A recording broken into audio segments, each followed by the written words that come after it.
dalam rangka meningkatkan syiar dakwah digital. Mohon dukungan Jawahir TV Pontianak. Mudah-mudahan channel ini, siaran ini lebih bermanfaat bagi saya khususnya dan seluruh jamaah ikhwan dan akhwat dan seluruh majlis taklim. Mudah-mudahan bertambah keberkahan dari Allah Subhanahu wa taala, membawa kita kebaikan dunia dan akhirat. Demikian, wassalamualaikum warahmatullahi wabarakatuh. Ya, kata hikmah berikutnya, la tata'adda niyatu himmataka ila ghairihi. Janganlah engkau melampaui atau melewati niat semangatmu kepada selainnya. Selain di sini selain Allah ya. Dikatakan ila ghairihi. Fal karimu la tatakhattahul amal.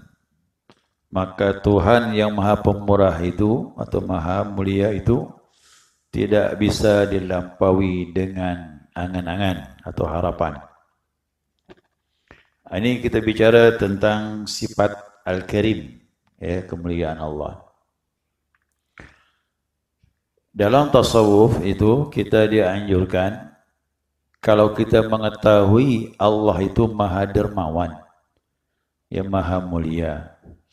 Nah, kenapa lagi kita berharap kepada selain Allah?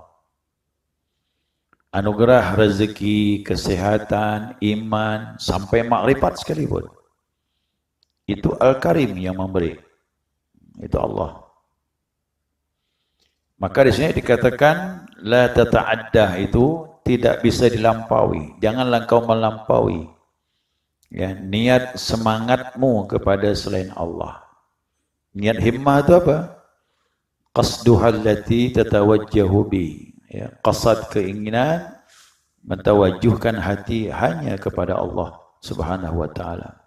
Sedangkan himmah itu kekuatan semangat untuk mencapai maksud. Maka orang bertarikat ilahi anta maksudi. Tak boleh kita bermaksud kepada selainnya. Tentang amal harapan, ya ini maksud orang-orang yang bermaksud. Orang bermaksud dalam tarikat ya Allah Subhanahu wa taala. Nah, apabila seorang murid ya mempunyai himmah semangat kepada sesuatu yang diinginkan untuk mencapainya, kehususan kepada Allah Subhanahu wa taala, syaratnya cuma satu. La tata'allaku bi syai'in siwahu. Janganlah berhubungan hatimu dengan sesuatu selain Allah. Cukup berat memang nih. Ya. Karena memang begitulah jalannya. Jadi apapun keinginan kita, anugerah yang janjikan Allah, tetap hati kita hubungkan dengan Allah saja, jangan dengan yang lain. Di annahu subhanahu wa ta'ala karimun 'alad dawam.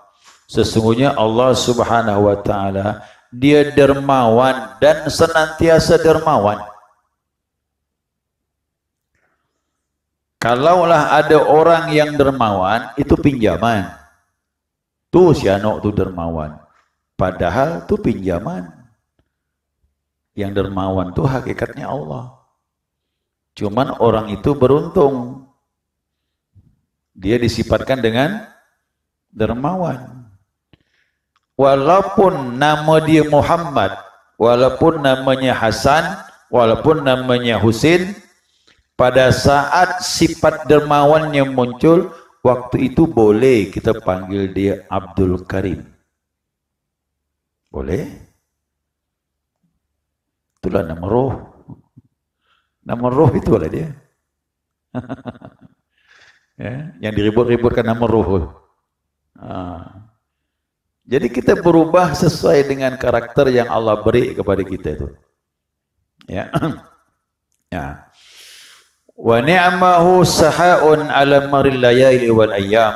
Maka nikmat-nikmat Allah itu mengalir malam dan siang. Kira-kira apa yang tak kita dapat setiap hari? Susah mau hitung. Mau hitungnya pun tak mampu kita ini. Ya. Maka Al-Karim itu tidak bisa dilampaui dengan angan-angan. Ya Allah, berilah aku ini. Ya Allah, aku minta ini. Belum kau minta, belum kau berharap, udah mengalir sifat Al-Karim tu. Udah mengalir dah. Cuma sayangnya kita tak menyadari. Orang menyembah ada semata-mata wajahahu, kerana zat Allah. Tapi berat, tak semua orang mampu semata-mata tuju kepada Allah. Kalau kau tak mampu, kata Nabi, sembahlah Allah kerana kemuliaannya banyak diberikan kepada engkau. Itu bagus. Ya, mana ada kemuliaan Allah yang tak kita terima tiap hari. Ibnu Qayyim Al-Zawji dia bilang paling rendah, paling sikit. Udah aku hitung dah. 124.000 yang kau dapat nikmat Allah satu hari. Itu yang dapat dihitung. Yang belum dihitung banyak lagi. Nah, maka Al-Karim ini, apa ciri-ciri nama Al-Karim ini? Dia senang untuk diminta. Ya. Yuhibbu ayyus'al. Jadi dia senang untuk diminta. Maka wajib minta dengan Allah. Dan ulama menyatakan Al-Karim huwa alladhi idza su'ila a'ta. Dia apa yang diminta pasti dikasih. Saya ulangi nih. Nama Al-Karim itu apabila diminta pasti dikasih. Percaya dah ni?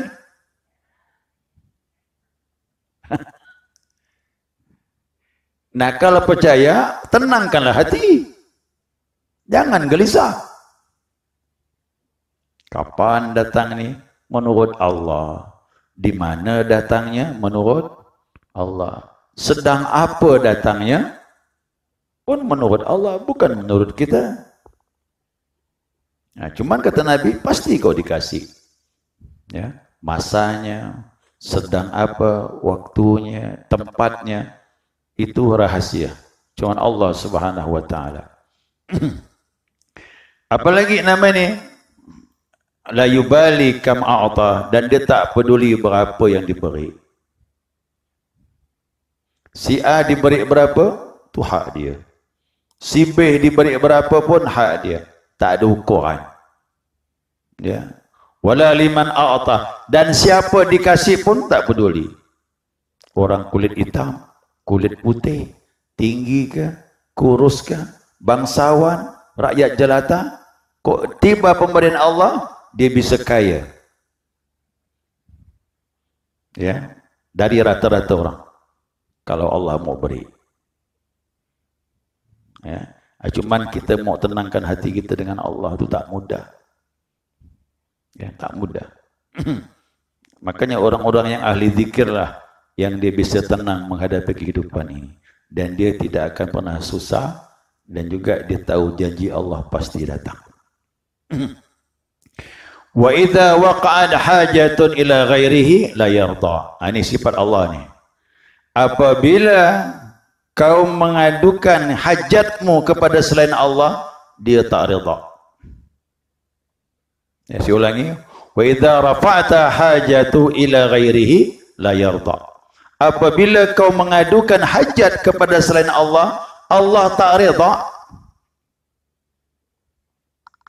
Inilah cemburunya Allah. Ada orang berkata begini, Pak Ustaz, semua kan sudah terjadi takdir. Untuk apa lagi minta? Kok kita pikir-pikir, betul juga. Kan? Untuk apa lagi minta? Besok takdirnya sudah ditetapkan. Lusa takdir sudah ditetapkan. Saya bilang tak masalah. Kau tak minta tak masalah. Tapi jangan minta dengan makhluk. Ya. Saya seandainya berzikir saja boleh, tidak minta boleh. Allah janji memang. Ya, siapa yang sibuk berzikir kepada aku sehingga lupa minta dengan aku, a'taituhu afdalu minas sailin. Aku beri dia lebih afdal dari yang Minta boleh, saya zikir ya sibuk tak minta, tidak masalah. Tapi syaratnya satu, jangan minta dengan orang. Jangan banyak ngadu dengan orang. Nah, ini kadang ngomongan tak sesuai. Rasul-rasul udah mantap, dah tawakal. Aku tak minta, semua dia dah tahu dah. Tapi ada masalah ngadu. Ya, bisa kayak Nabi Ibrahim. Kayak Nabi Ibrahim kan dilempar dalam api. Jibril menawarkan, perlu bantuan enggak? Dah. Keadaanku telah diketahui oleh Allah. Itu betul. Siap-siap dilempar dalam api. Ngomong begitu. Jadi ngomong harus sesuai. Kalau saya sih senang minta masih, tapi minta kepada Allah, jangan minta dengan makhluk, malulah. Dalam tasawuf ini, kalau kita sering minta sama makhluk, kita tak beradab dengan Allah. Tapi kalau makhluk memberi, terima. Karena hakikatnya Allah juga yang memberi. Ya, Allah juga yang memberi. Ada suatu ungkapan, suatu ungkapan dari ulama. La tas'alanna bani Adam hajatan. Janganlah kau meminta kepada anak Adam suatu hajat. Siapa anak Adam? Manusia. Wasalil ladzi abwabuhu la tuhjab. Mintalah kepada yang pintunya tak pernah tertutup. Siapa? Minta banyak-banyak, tak masalah. Makin banyak kita minta, makin bagus hati. Karena tahu tempat meminta hanya Allah. Allah yaghdabu in tarakta su'alahu. Allah marah jika kau tidak meminta kepadanya. Wa buniya adama tus'al yaghdabu. Adapun anak Adam kalau diminta dia marah. Satu hari kita datang minta buka pintu. 2 hari, hari ketiga tutup pintu. Akhirnya pun malu. Tapi mintalah kepada yang pintunya tak pernah tertutup. Hanya Allah Subhanahu wa taala. Dan Allah senang. Kita tahu kita banyak mengadu dengan Allah Subhanahu wa taala. Ya. Baik jamaah sekalian yang rahmati oleh Allah Subhanahu wa taala. Ya. Jadi ini hikmahnya apa? Baru saya tahu nih nama Abdul Karim. Nah, inilah dia. Ngambil nama Allah Al-Karim. Kedermawanannya sangat luar biasa. Dia senang diminta. Dan dia suka memberi. Dan dia tak peduli berapa yang diberi. Dan dia tak peduli siapa yang diberi. Kalau kita mengadu kepada selainnya, marah dia. Itulah Al-Karim. Kalau dah paham Al-Karim seperti ini, ayo kita mulai sekarang belajar. Jangan banyak minta dengan manusia. Ya, mintalah dengan Allah Subhanahu wa taala. Tuh Nabi mengajarkan begitu kepada sahabat. Minta kepada Allah walaupun tali sepatumu lepas. Tali sepatu lepas. Minta kepada Allah bantuan. Kau turun, ambil, ikat lagi. Minta tolong sama Allah sampai tali sepatu pun lepas. Artinya apa? Bersandar dan meminta hanya kepada Allah Subhanahu wa taala. Nah, jadi inilah tasawuf. Tasawuf tu tidak muluk-muluk, tidak kaji zat, tak kaji sifat, tapi hari-hari kemana hati kita? Kepada makhluk atau hanya kepada Allah Subhanahu wa taala? Terserah. Kembali kepada kita ini. Tapi beruntung orang yang menyadari Allah begitu dermawan. Ya. Kalau Allah dermawan, dah tenangkan hati kita. Ya, kita laksanakan pagi-pagi kita turun, sore kita kembali. Yang mengatur hanya Dia. Berapa yang ditaburnya, berapa yang diberinya, ukurannya. Udah, yang Maha Mulia lebih tahu hajat dan kebutuhan kita. Yang penting kita tidak akan mati di alam ini. Ya, selama roh kita masih ada di badan. Ya, rezeki kita akan putus kalau sudah datangnya al-maut. Apalagi ma'rifat, apalagi masalah iman. Hanya milik dia yang memberikan kepada orang-orang yang menuju jalan kepada Allah Subhanahu wa taala. Ya, sekiranya cukup jemaah. Sedikit ya pembahasan ni, tidak panjang. Melatih kepada kita ini. Mulai sekarang, ayo. Ya, jangan biasa banyak minta dengan makhluk. Mengadu dengan Allah banyak-banyak. Oh, saya tak hafal doanya Pak Ustaz. Pakai bahasa Indonesia. Baca Alhamdulillah, baca salawat. Ngadulah udah. Ngadu sama Allah. Kok saya lah, habis ngadu, lapang. Mana? Kuda mengadu, lapang. Kapan dikabulkan, di mana dikabulkan, sedang apa dikabulkan, itu bukan urusan kita.